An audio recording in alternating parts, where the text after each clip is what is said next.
Howdy ho there, people. Here, let me take off my glasses. That way you can see my beautiful face. So last week we shot a fireback, or Fred shot a fireback. First one I've ever seen in Wampington. All the years that I've lived here, I've never seen one. I know a lot of people have gotten them, never even seen one. Well, we got a huge one last week, 40 pounds. The video you're gonna watch in a little while, hopefully, you're gonna see two of them come up. It's crazy, man. And we went to the exact same spot, and both times we filled up the cooler. This spot is on fire, man, on fire. Now we're not gonna go back, but it was a good spot. I think we wore it out. Personal best for me today, 37-pound gag. Woohoo! So sit back, relax, and enjoy.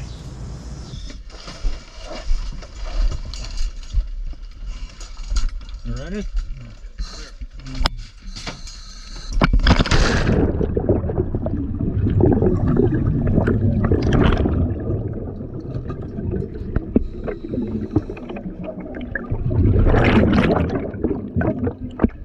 So we end up doing the exact same dives as the weekend before.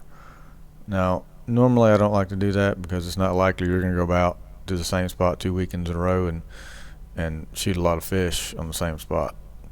But we like the area and we want to try it again. Unfortunately, I think we were in the wrong spot right here. We were in the same area we were at the first time, but I felt like all the fish were further up this time. And we never really went up there. We kind of just stayed in the area we were at. And I feel like if we had gotten up high and went up forward, we would have done better on this particular dive.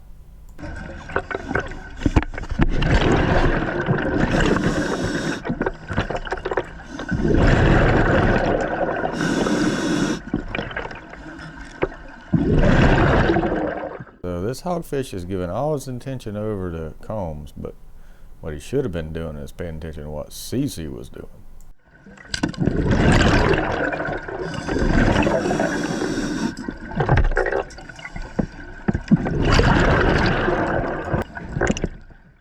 So honestly, that was really all we did on the first dive. We didn't really see any other fish other than those two little hogfish on the dive. I didn't even shoot that one you just saw there. I mean, that's as big as they were. I was kind of surprised. We did a lot better on the weekend before at this spot. But nevertheless, you can see, even though we're not shooting fish, it is flat, man. That is flat. I don't know that I've had a trip this flat throughout the year. I mean, that is just absolutely gorgeous. It was like a pond. Even when you're not shooting fish, if it's this flat, it's still a good day. You know what I'm saying? You know what makes it a better day, though? Shooting fish. So let's get back to a little bit more of that. So there's a lot of stuff going on in this dive, so I'm going to narrate for you. Okay, this is Fred and Rob going down on their first dive, because we dove first. Okay, so they dove second. And they wanted to do the same Kracken area that they did the weekend before. And this is after they'd gotten to the bottom. Rob had already shot at and nicked a hogfish, which you see there. You see the nick out of the top of its head. So Fred does the right thing and finishes it off. So it goes home with us at the end of the day. But while he's doing that, Rob has got something cornered over in this rock. You can see Rob, he's reloading his spear gun. He's got his stringer out there in front of him. He is ready. There is something that he wants in that hole. Okay, I want you to get a good look at what this hole looks like, because it's important, because you're going to see a lot of it. Okay, Fred's going to go over here and he's going to look up in there, and he sees what Rob sees too. There's a big fish in there, big fish, and it's a fireback. You can see from right there at the glance, you can see the side of it and know it's a fireback. And Rob wants him one because he didn't get one last week. He tells Fred to go over and block this hole so it doesn't try to come out of the backside, right? You can see Rob's lining up, trying to get this shot off on this fireback, and lo and behold, there's lobsters. sitting at the back of the hold, just with his rear sticking out, just wanting to go home with Fred. So Fred obliges him and pulls him out. I can't say I'd blame him. I'd do the same thing too. Okay, so Rob had obviously shot at something. Now, I don't know if he missed it or if he tried to use his power head or what was going on. I think he actually used his power head right there. And he's down there. I mean, look at him. He is yanking on something. I mean, he is going to town, son. Look at all those bubbles coming up. And the reason he's yanking so hard because Rob has shot 2 fish at the same time. This is nuts. He has shot a 30-pound fireback and a 25-ish pound gag, something like that, at the same time, and they're on the same shaft. So that's what you see going on there. Now, I mean, look at that. That is just crazy. I mean, that is just ridiculous. 2 at the same time. Nuts. Now, about this time, I want you to notice that clip that's right there on there. That clip gets in the way, and that does not get properly fastened right there. It looks like it is, but it's not, because watch what happens next. So they are on cloud 9 right here, man. 2 fish, same hole, same time. Great. What happened? Oh, the fish is gone. It just RUNOFF, run off.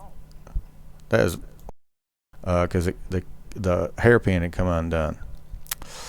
Now, I'll have to say that Fred does a phenomenal job here, because I've tried to find a fish that swims off after somebody it pulls off, and it's hard, man. It's hard. And you look up and around. Would you have any idea where that fish went? No. And he didn't see it swim off. But he's paying attention. He sees where that's, where the sand, there's a little bit of sand kicked up that they didn't kick up. And that usually tells you where the fish went. And so Fred finds this fish, and for the second time in the dive, he's playing the cleanup man. Well, Fred, if that whole career you got going on doesn't work out for you, Wilmington Sanitation Department has got a job for you, because you are an excellent cleanup man. You know what I'm saying? Thank you, Fred. Takes him a minute to get lined up on it, because these spots are really hard. You can see he's looking. He had to shoot the gun sideways. This is what we call foreshadowing in the literary world, because you're going to see that again a little later in the dive. Actually, I don't think that's actually foreshadowing, but never mind that. You'll see it again later in the dive, because the holes are so shallow it's hard to get in there. You can see there's a fish shot for the second time, almost to the same hole. Look at that. That fish is doomed. Sometimes it's just not a good time to be a fish. And they spend a lot of air and a lot of time, and they're about 130 some feet here, something like that, so it's time to go. But Fred couldn't stand it. Just couldn't stand it. He wanted a fireback too. And lo and behold, if he doesn't find one, as soon as he turns around, there's one sitting underneath this rock. And I edited it out a little bit because, well, he spends a long time trying to get it out, because it ends up being a big old mess. He had to end up shooting it twice, just because of the way it was lodged in that hole. But he eventually gets it out and gets it going on its way to the surface. I mean, look at this, man. 2 firebacks in one dive? I mean, come on. It's ridiculous. And this same spot had a big fireback the weekend before. It just boggles the mind. Now, what's going to make it even crazier is that, Rob loses his power head on this dive. So we went and backdove the exact same spot looking for Rob's power head. So as you can see here, Fred has a mess on his hands. I think he just ended up sending most of it up, if I remember correctly, because it was just a mess, as you can see it going up there. But they had a good dive. I take that dive any day. Clear.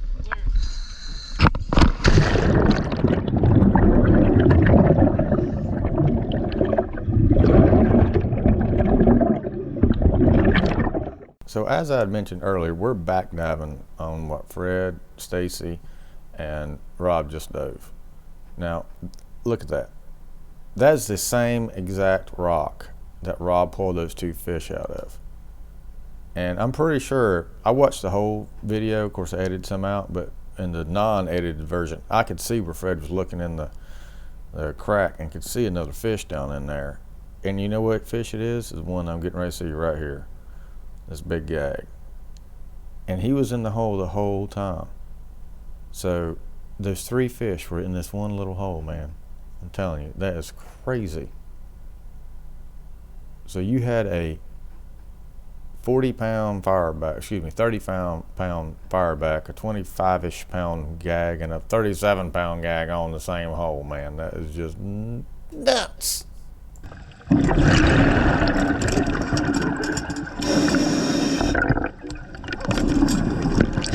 Hey, come on!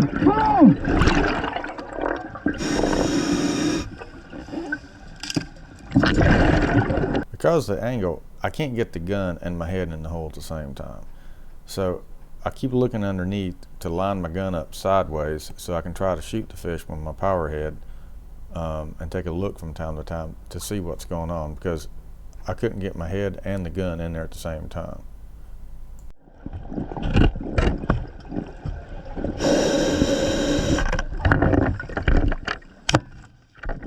Now, I have to admit, I'm probably a little narc. It probably wasn't the smartest thing to do. So I shot my power head. It actually hit the fish, hit him in the stomach, it looked like, but it did not slow him down. And Carlton's wondering, what in the world are you doing, Woodby? Well, Carlton, I'm going to go shoot this 37-pound fish. One way or the other, man. That's what I'm doing.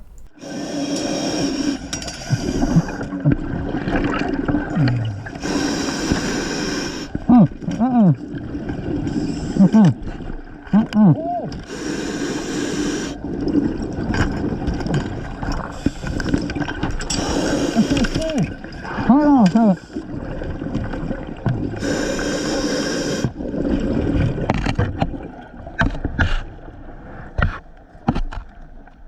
Now, I took that shot with a free shaft, not knowing if I was ever going to be able to get it back. But I want you to listen to this battle that goes on with this fish. He goes crazy.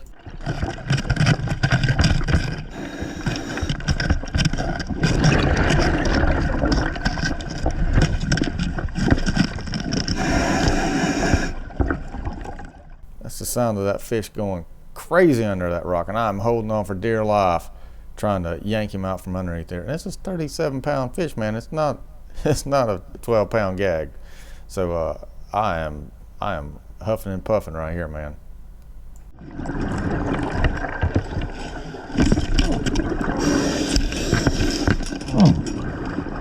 So I look up and I'm like, okay, where'd Cece go? Well, I don't know where Cece went, but here's Combs. Come on over here, Combs. Give me a hand with this beast.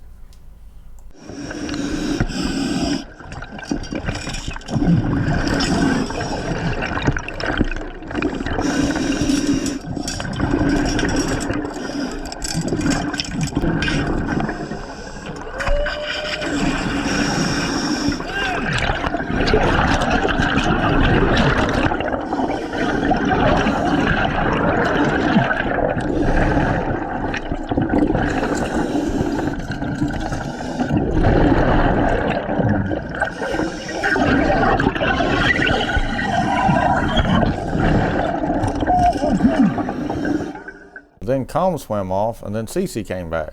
Cece helped me get this rascal strung, and he was fighting hard. And Cece doesn't like a fighting fish, as you'll see. So he gives him a 1-2 punch to calm that rascal down.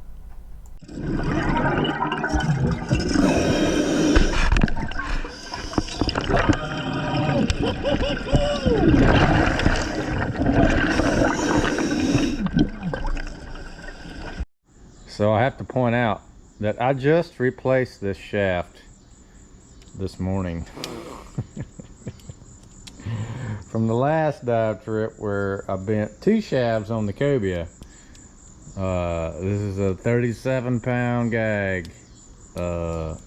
Oops. Oh well. Well, I guess this is a good time to plug Neptonics. Neptonics.com. That's where I get all my spearfishing equipment mostly, including my shafts, which I'll be making a recent order or a immediate order here soon.